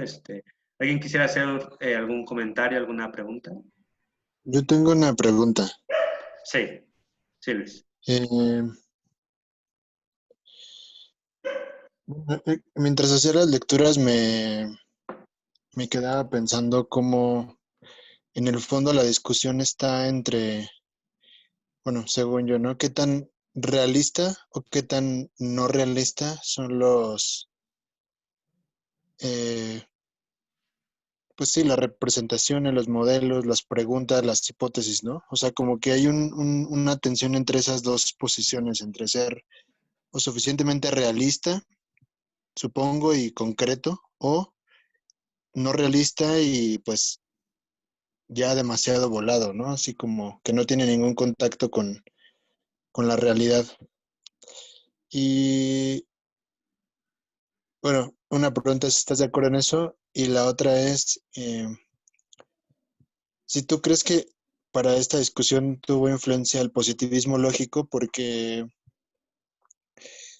pues me suena así muy parecido, ¿no? A que para hacer una investigación correcta y para hacer una hipótesis correcta y enunciados correctos, hay que tener observaciones de la realidad primero, ¿no? Para después asegurar que lo que estás haciendo pues tiene sentido, ¿no? Y no nada más estás especulando o estás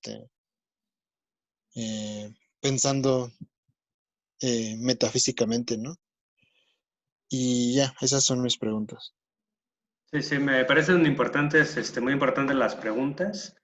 Bueno, yo sobre el tema del realismo, yo creo que todos los autores en cierto sentido son críticos de lo que en los años 70, me parece, en los años 50, 70, se llamaba realismo científico. Todavía, digamos, hay muchos teóricos, ¿no?, que definen el realismo científico, pero más bien es un tipo de crítica a lo que llamaríamos realismo ingenuo, ¿no? Yo creo que eso es como lo que está de fondo en todos estos autores, en el sentido de que un modelo no es una representación fidedigna de la realidad, no es una representación literal de la realidad. Y digamos, donde estaría la discusión entre estos autores sería sobre cómo entendemos la noción de aproximación, porque todos estarían de acuerdo en que el modelo es una especie de aproximación. Incluso Friedman decía que, o sea, que los supuestos como si son una aproximación y que tiene que ser suficientemente buena.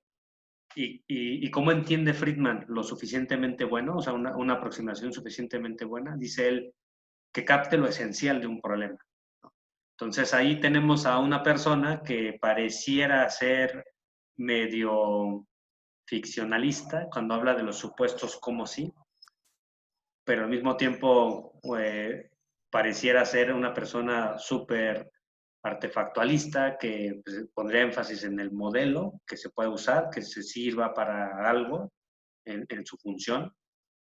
Y por otro lado, realista, aislacionista, en el sentido de que buscaría hablar en términos de lo esencial, ¿no? O sea, ¿qué es exactamente lo esencial ahí? Y bueno, esto da pie para que autores como gente como Uzcalia y Mackie hagan la reinterpretación de Friedman como un realista causal, no un realista en el sentido de representaciones literales de la realidad, etcétera, sino como un realista causal que está interesado en aislar tendencias. Y digamos, esa posición estaría, digamos, diferenciándose de las otras, de la artefactual y de la ficcionalista, no porque las otras sean más voladas o sean más alejadas de la realidad o así, sino en el sentido de que las otras posiciones creen que los modelos, la virtud de los modelos no depende de que puedan aislar tendencias de la realidad, sino que más bien dependen de su adaptabilidad. Un ejemplo que da un autor que hemos aquí discutido que se llama Don Rose, él dice que el modelo estándar de elección racional es un modelo que en cierto sentido ha sido muy útil tanto a los economistas neoclásicos como biólogos, ¿no?, que han aplicado eso en biología. El caso contundente es este personaje que se llama Richard Dawkins, que habla del gen egoísta y él modela a los genes como si fuesen agentes maximizadores de utilidad. Es decir, para Dawkins los modelos serían homo economicus. Digamos, al final lo que dice Don Rose es que el modelo de elección racional es un modelo que se ha extendido, pero no porque capte una esencia, ¿no?, sino porque más bien tiene un carácter antirrepresentacionalista, que puede representar cualquier cosa. Puede representar animales, bacterias, genes, seres humanos, y eso le da cierta plasticidad. Entonces, digamos, ahí los enfoques artefactuales y ficcionalistas, a diferencia del causal, del aislacionista, pues diría que el modelo más bien es útil en la medida en que tiene suficientes capacidades artefactuales para poder ser adaptado a diferentes objetos de estudio, ¿no? Entonces, digamos, ahí ya sería la manera de responder de manera distinta, ¿no? Entonces, desde mi punto de vista, la discusión está en el tema de la representación, que para los aislacionistas, al final, el problema principal es que la representación sea más o menos casi algo no isomórfica, pero que se acerque a eso, que se acerque a la realidad lo más parecido posible, o en términos más esenciales. Y para los artefactuales y para los ficcionalistas, un buen modelo no necesariamente necesita de ser una representación fidedigna de la realidad, o parecida o aproximada, sino que incluso un buen modelo puede ser un modelo que no representa nada y en ese sentido puede usarse para una serie de funciones, ¿no? Entonces yo creo que por ahí va la discusión. Pero también es verdad que muchas de las discusiones contemporáneas, pues a veces haría que estas tres posiciones en unas cosas estén de acuerdo y en otras cosas estén en desacuerdo. Pero no sé si me expliqué. Sí, y este, supongo, no sé si lo vamos a ver después, pero estos modelos ficcionalistas se acercan a lo que alguna vez nos mencionaste sobre los escenarios, o sea, cómo se piensa a partir de el peor escenario, el mejor escenario, el escenario más neutral, no sé. Porque, bueno, a mí me llama mucho la atención el ficcionalista porque, por ejemplo, las distopías pueden ser muy útiles, ¿no? Para pensar a dónde no queremos llegar, ¿no? Y a dónde no, cómo no queremos vivir. Entonces, Claro. sí. Sí, bueno, no es, bueno, o sea, de entrada lo que creo yo es que aquí un tema que está bastante, digamos, en la literatura actual es el tema de cómo se vincula la narrativa con el modelo. Y este tema de los escenarios es justamente algo relacionado a las narrativas, que al final un modelo puede ser ficticio, puede ser algo que no puede ocurrir, como me parece muy bien el ejemplo que pones de distopías, pero que al final son distopías útiles, que nos ayudan a interpretar, ¿no? Por ejemplo, si uno lee esta distopía de 1984 de George Orwell, pues es que habla de una situación, ¿no? Pues que es ficticia, el gran hermano, etcétera, pero que en cierto sentido interpela a la persona, ¿no? Y el lector lo lee y piensa en su realidad y piensa en su mundo y piensa en cómo nos vigilan, en cómo nos reprimen, en cómo nos inducen a tener miedo a unas cosas, no a otras. O por ejemplo, el otro autor que se llama Aldo Huxley, que habla del mundo feliz, ¿no? Que también habla de otra distopía que no puede ocurrir, pero que en cierto sentido también nos interpela, porque más bien nos dominan por nuestros placeres, nos dominan por nuestros gustos, ¿no? Y por ahí nos van metiendo cierto tipo de ideología, ¿no? Entonces, por ejemplo, son distopías, las dos, digamos, son plausibles a nivel estilístico, etcétera, pero cuando uno va a hacer un análisis político de una situación ya dada, digamos, tratar de aplicar las distopías a la realidad, pues sí tendría uno que ir más allá de esto, ¿no? O sea, por ejemplo, si uno va a estudiar el caso de, por ejemplo, de Chile, ¿no?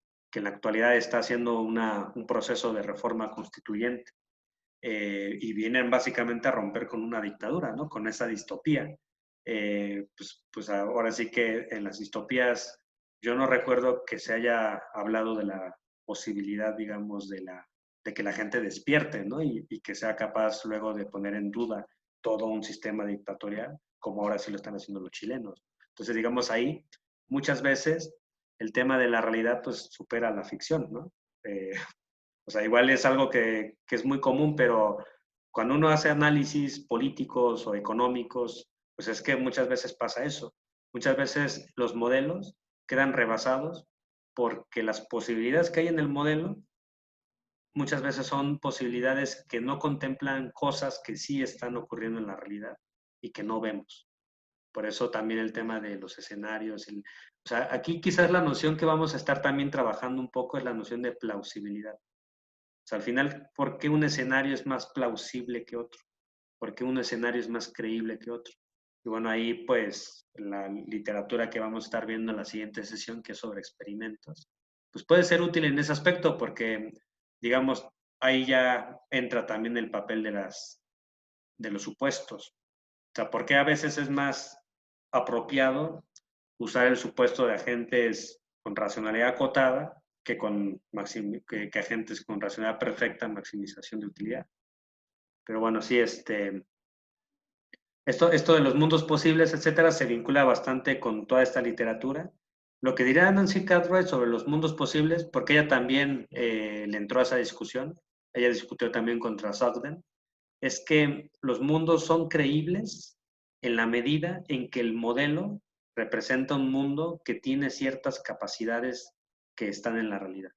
Si el modelo no aísla capacidades que ocurren en la realidad, es decir, relaciones de causa-efecto que pueden darse según el contexto, entonces el modelo no es creíble.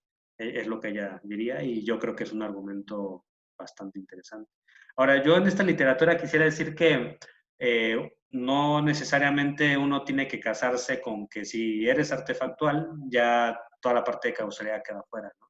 Sino que más bien hay como bastantes puentes entre estas corrientes y muchos, como lo dije antes, muchos traslapes.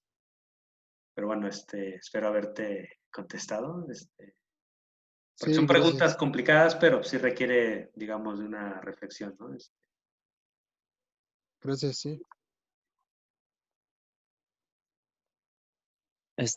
Hay ahí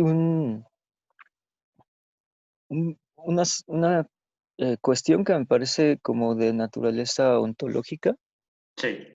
Este, a la hora del proceso de modelización, Ujú.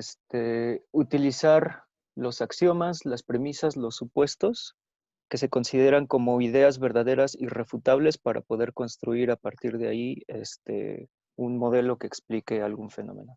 Entonces, el otro día estaba escuchando a Humberto Maturana y hablaba un poquito de este asunto y comentaba que al final esta elección de estos axiomas, de estas premisas, supuestos, este, pues recaía en un asunto totalmente subjetivo que incluso tenía que ver con las emociones del investigador, del científico o científica que estaban en este proceso de modelización. Y eso me lleva también a pensar sobre, digamos, los sesgos políticos, culturales, sociales, que tienen los científicos a la hora de construir modelos que expliquen cierta realidad en el mundo de la economía. Y más que eso, o sea, creo que eso es interesante la pregunta en sí, pero me parece más relevante cuestionarse sobre los impactos que tiene a nivel sociedad este asunto del problema de la elección de los axiomas, ¿no? Eh, y no sé, también me lleva a pensar que eh, hay como un tema ahí de colonialidad que es, creo yo, bastante interesante discutir sobre bajo qué, digamos, circunstancias políticas y sociales es que se han desarrollado y se han construido los modelos en economía que están rigiendo el entendimiento de esta ciencia en el mundo, ¿no? Ujú. Sí, sí, No sé si... Ajá. sí, sí, sí, sí, sí. Bueno, me parece muy, muy interesante lo que mencionas de Maturana. Eh, no lo había yo pensado así, pero bueno, o sea, uno de los problemas que ahora también creo yo están involucrados en O sea, cuando uno piensa en los modelos y cómo los economistas modelizan o sea, modelizan en sus prácticas científicas, etcétera, en efecto tiene que ver con el problema de elección de supuestos. ¿Cómo eligen entre los supuestos y por qué deciden un supuesto en vez de otro? Y yo creo que aquí justamente uno de los problemas es que no se puede establecer una teoría estrictamente racional sobre elección de supuestos. O sea, un supuesto muchas veces se elige, como en efecto lo dice Maturana, por cuestiones estrictamente emocionales, ¿no? A veces una persona dice, pues a mí no me gusta la economía neoclásica y no voy a usar el supuesto de elección racional para mis estudios, ¿no? Un poco a mí me pasa eso. Entonces lo que yo, por ejemplo, trato es pues buscar otro tipo de supuestos o buscar otro tipo de enfoques que busquen crear algún tipo de modelo para estudiar fenómenos que a mí me interesan, ¿no? O, por ejemplo, otro tema es que hay ejemplos de la vida real que no se pueden entender tan fácilmente desde los modelos y los supuestos tradicionales, ¿no? Por ejemplo, a mí me interesa, bueno, ya lo he comentado, ¿no? Aquí, a mí me interesa mucho el problema de la obesidad y yo no veo cómo eso se puede modelar tan fácilmente desde el modelo estándar de elección racional con el supuesto de racionalidad perfecta y el supuesto de interés propio. Porque la gente que come, digamos, comida chatarra en exceso, en un contexto donde tienen poca actividad física, etcétera, pues toman una decisión que no sería perfectamente racional y que a su vez va en contra de su interés propio, porque va en contra de su salud. Entonces, ¿eso cómo lo modeliza alguien desde el punto de vista neoclásico? O sea, el neoclásico diría, pues es que no es problemática la elección de una persona porque simplemente son sus preferencias. Pues sí, pero entonces no está abordando el problema de la obesidad como un problema serio, ¿no? O sea, simplemente sería una especie de capricho, la gente sería obesa por un capricho y ya. Y yo creo que al menos la literatura de economía del comportamiento nos da nuevos supuestos para hacer estos modelos, estas reinterpretaciones, pues integrando la idea de que la racionalidad es acotada, de que muchas personas tienen problemas de autocontrol, muchas veces la gente no se fija en lo que come, porque simplemente lo que quiere es llenarse de energía para seguir trabajando y no pueden parar. Y en otras ocasiones es la inercia del comportamiento, lo que hace que las personas muchas veces coman en exceso, ¿no? Entonces ahí los supuestos que genera la economía del comportamiento pues son de otro tipo. Y ahí la elección se da porque si uno quiere explicar problemas reales, pues uno va a las teorías y a los modelos que están a la disposición y si esto está a la disposición, pues se aplica, ¿no? Entonces yo creo que aquí hay como criterios diferentes, ¿no? Yo he conocido economistas que la verdad simplemente les interesa aplicar lo que ya saben y no quieren salir de su zona de confort. Eso es y muchos de ellos se llaman economía aplicada, ¿no? Que simplemente parten de modelos que ya saben, que les gusta, que son modelos simplistas, de elección racional, etcétera, y solo buscan casos donde pueden aplicarlo y ya. Entonces, por ejemplo, problemas como el de la obesidad, pues ni se interesan en abordarlo. Problemas como el de el populismo, que es otro gran problema, tampoco les interesa abordarlo, ¿no?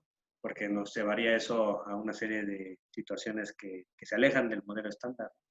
Y bueno, ahí yo creo que la elección de los supuestos, pues muchas veces se da en función de lo que uno como investigador está haciendo. Si tú quieres entender la realidad, pues vas a usar las herramientas que puedas para poder, o sea, que puedas usar para poder explicar la realidad. O sea, por ejemplo, con un martillo puedes pegarle a un clavo, ¿no? Pero con un martillo no puedes preparar una comida. O sea, son instrumentos diferentes. Y muchas veces los economistas solo se casan con un instrumento y no ven otros instrumentos que están a su disposición. Por eso una de las críticas que se hacen a los economistas también es que solo se les enseñan modelos de un tipo y ven el mundo solo con ese modelo, pero no se les enseñan otros modelos que pueden estar ahí y que pueden enriquecer su punto de vista y que pueden servir para abordar problemas de la realidad.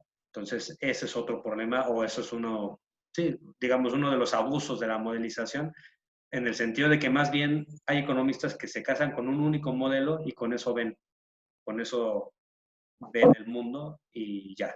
Entonces, aquí yo creo que se reproduce esta parte del colonialismo porque muchas veces los economistas que solo ven con un modelo es porque es lo que les enseñaron en las escuelas. Por ejemplo, el tema de economía conductual ahí, en las escuelas de economía, pues es que realmente está bastante relegado. Ahí se enseña economía neoclásica, se enseñan los manuales tradicionales y todos los enfoques alternativos pues quedan invisibilizados. Entonces, muchas veces uno aprende modelos también porque es lo que te impone. Una especie de violencia simbólica, como diría Pierre Bourdieu. Pero bueno, ya, ahora sí que ya es cuestión de cada quien, ¿no? Poco retomando lo que comentaba Ulises, yo creo que los modelos en lo general, todos, son análogos, en cierto sentido son analogías que sí que sirven para razonar sobre el mundo en términos, como dice la literatura, contrafactuales. Y la virtud que yo veo en un buen modelo es que te permite hacer un tipo de razonamiento que es útil para lo que quieres buscar, ¿no? Por ejemplo, si uno quiere estudiar las condiciones en las cuales puede haber equilibrios y desequilibrios sectoriales entre diferentes sectores de una economía capitalista, yo creo que en ese aspecto uno puede estudiar con toda confianza y seriedad pues, los esquemas de reproducción del tomo del capital de Marx. Digamos, serían una reproducción análoga de la realidad en términos de condiciones ideales, pero que permite hacer inferencias. Ahora, yo creo que aquí muchas veces cuando los economistas a veces deciden elegir un tipo de razonamiento, o mejor dicho, un tipo de modelo en vez de otro, que los conducen a analogías diferentes, me parece que ahí a veces el debate de fondo que se da a nivel ya de políticas públicas es sobre qué es posible y qué es imposible, ¿no? Entonces, ahí me parece que se juegan muchas veces los debates principalmente a nivel de concepción del mundo, ¿no? O diríamos ideológicos, pero no ideología en el sentido, digamos, despectivo, sino en el sentido de cómo concebimos el mundo. Muchas veces los economistas, cuando discuten entre sí, tienen discusiones, pero muy, muy duras. Y no sé si han escuchado un chiste que dice que el peor enemigo de un economista es otro economista. Y esto es porque básicamente lo que está en juego cuando debaten son concepciones del mundo muchas veces completamente distintas. Y por esa razón a veces los debates son tan duros entre ellos, ¿no? Por ejemplo, una cosa es entender la inflación como un fenómeno estrictamente monetario, como lo harían los friedmanianos, los monetaristas, los teóricos de expectativas racionales. Y otra cosa completamente diferente sería entender la inflación como un fenómeno estructural, ¿no? Es como defendían los post-keynesianos, la escuela estructuralista de la CEPAL, etcétera, porque te va a llevar a concepciones completamente distintas y te va a decir qué políticas públicas van a ser más efectivas que otras, ¿no? Por ejemplo, la escuela estructuralista diría, controlar la masa monetaria al final no te va a garantizar controlar los niveles de inflación, porque la inflación es producto de cuellos de botella que se generan por asimetrías de poder, porque al final los precios son pactos sociales, ¿no? Y los pactos sociales pues suben o bajan pues, estos precios y están en función de la correlación de fuerzas. Entonces, por ejemplo, en México, cuando se frenó el fenómeno de la hiperinflación en 1987, se hizo el Pacto de Solidaridad Económica y economistas que eran de la vertiente monetarista, al final tuvieron que asumir una concepción estructuralista de la inflación y tuvieron que sentar en una mesa a sindicalistas, empresarios y al gobierno para pactar que los salarios, que los precios no sigan subiendo. Y en ese sentido ya cuando lograron el pacto, la inflación se paró.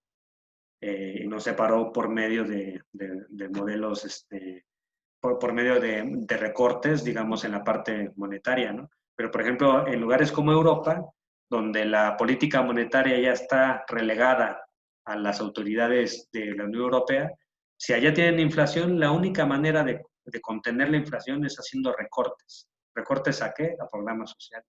tratando de reducir la masa monetaria que está en circulación en la zona europea. Entonces, allá la forma de recortar la inflación pues es directamente deprimir salarios, lo cual es más, o sea, digamos, es más agresivo hacia la clase trabajadora. Pero bueno, ahí ya son medidas que se hacen con base en diferentes modelos teóricos.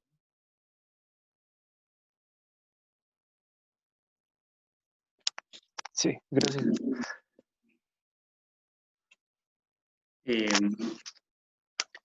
Si quieren, hacemos un descanso de unos 15 minutos, ya para que ahorita que regresemos, Ulises nos pueda exponer lo que preparó para la sesión de hoy.